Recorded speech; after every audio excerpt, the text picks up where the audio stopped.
আসসালামু আলাইকুম রহমতুল্লাহি ওবারাকাতুহ।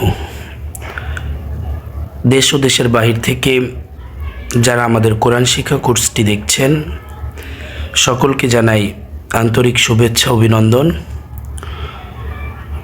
সম্মানিত শিক্ষার্থী বন্ধুরা, আমরা গত ক্লাসে শিখেছিলাম যে হরকত এবং তানভিনের উদাহরণ। হরকত কাকে বলে? এক জবর এক জের এক পেশকে হরকত বলে, আর দুই জবর দুই জের দুই পেশকে তানভিন বলে, এটা শিখেছিলাম। এবং হরকতের উচ্চারণগুলো পড়তে হয় তাড়াতাড়ি, তানভিনের উচ্চারণ শেষে দন্তন্য যোগ করে পড়িতে হয়। এরপর আরও শিখেছিলাম যে হরকত হরফের উপরে নিচে, উপরে মাথা উল্টানো অবস্থা থাকে, কিভাবে বুঝবেন এটা জবর, এটা জের, এটা পেশ। এটা বোঝার অনেক সময় দেখা যায় আমরা জেরকে জবর বলি, পেশকে জের বলি, জবরকে পেশ বলি। এরকম অনেক সময় উচ্চারণের সময় আমরা এটা করে থাকি, ভুলটা।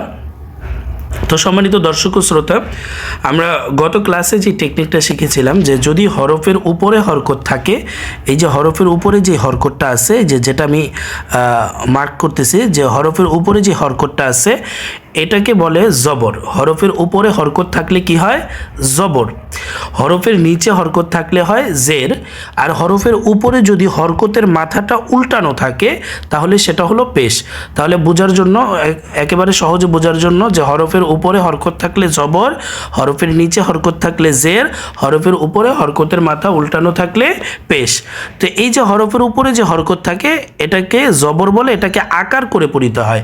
যেমন বা জবর বা, তা জবর তা, সা জবর সা, জিম জবর যা, এইগুলো। তারপরে হরফের নিচে যে জের থাকে এটাকে রস্যিকার ধরে পড়তে হয়।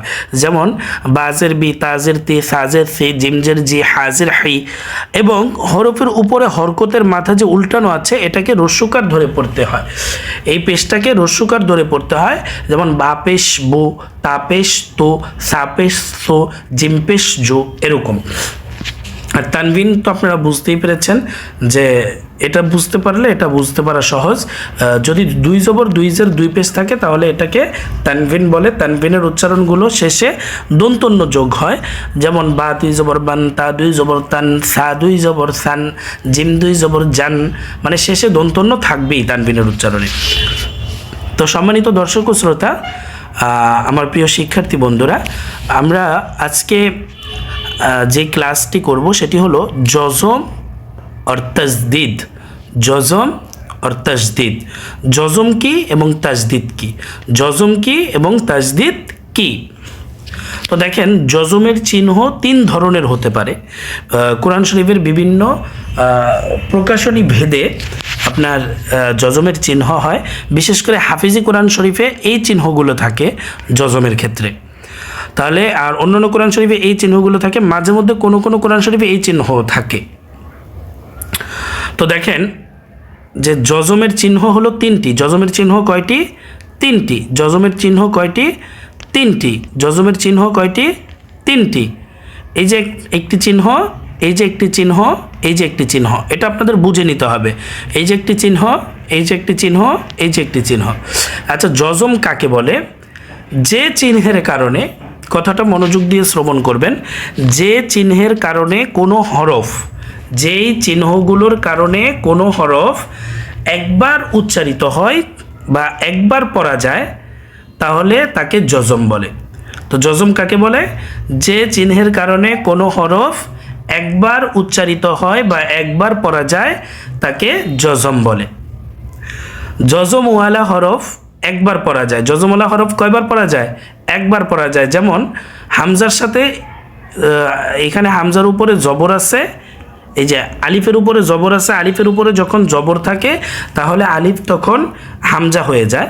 তাইলে আলিফের উপরে জবর আছে, এখানে জজম আছে, তাহলে হামজা বা জবর আব, হামজা বা জবর আব, হামজা বাকে ধরবে জজমের কারণে, তাহলে হামজা বা জবর আব, হামজা বা জবর আব একবারই পড়া যায়। বায়ের কোনো নিজস্ব শক্তি নাই বা জজমের কোনো নিজস্ব শক্তি নাই যে বা হরফটারে নিজে নিজে উচ্চারিত করার। আশা করি সকলেই বুঝতে পেরেছেন। এখন আসি তাজদিদে। এই দেখেন তাজদিদের চিহ্ন একটি, এই যে 3 দাঁত আমরা পড়েছিলাম, 3 দাঁতের মতো একটি চিহ্ন থাকবে। যে কোনো হরফের উপরে যদি 3 দাঁতের মতো কোনো চিহ্ন থাকে তাহলে সেটাকে তাজদিদ বুঝতে হবে। তাজদিদ কাকে বলে? যে চিহ্নের কারণে কোনো হরফ 2 বার উচ্চারিত হয়, যে চিহ্নের কারণে কোনো হরফ 2 বার উচ্চারিত হয় তাকে তাজদিদ বলে। তাজদিদ ওয়ালা হরফ 2 বার পড়া যায়, যেমন হামজা সাথে তাজদিদ। দেখেন বায়ের উপরে তাজদিদ আছে, তাহলে এই যে আলিফের উপরে যে জবর, তো এই হামজা বা জবর আব, আবার তাজদিদের উপরে দেখেন একটা জবর আছে বা জবর বা, আব্বা। তাহলে তাজদিদওয়ালা হরফ কয়বার পড়া যায়? 2 বার পড়া যায়। কিসের কেন? কারণ এই যে এই চিহ্নটার কারণে। আর যজমওয়ালা হরফ একবার পড়া যায়, এই চিহ্নটাকে যজম বলে, এই চিহ্নটাকে তাজদিদ বলে। তাহলে যজমওয়ালা হরফ কিভাবে উচ্চারিত হয়? হামজা বা জবর আব। আর তাজদিদওয়ালা হরফ কিভাবে উচ্চারিত হয়? হামজা বা জবর আব, বা জবর বা, আব্বা। আশা করি সকলেই বুঝতে পেরেছেন। আজকে এই পর্যন্তই ক্লাস।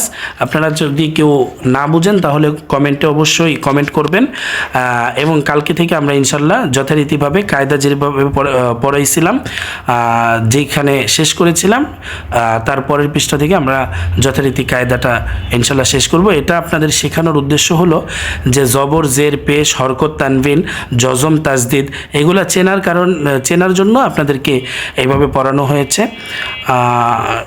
আল্লাহ পাক রব্বুল আলামিন আমাদের সকলকে কোরআনের জন্য কবুল করুক। সকলে বলে আমিন। ওয়া মা তাওফিক ইল্লা বিল্লাহ। আসসালামু আলাইকুম ওয়া রাহমাতুল্লাহি ওয়া বারাকাতুহু।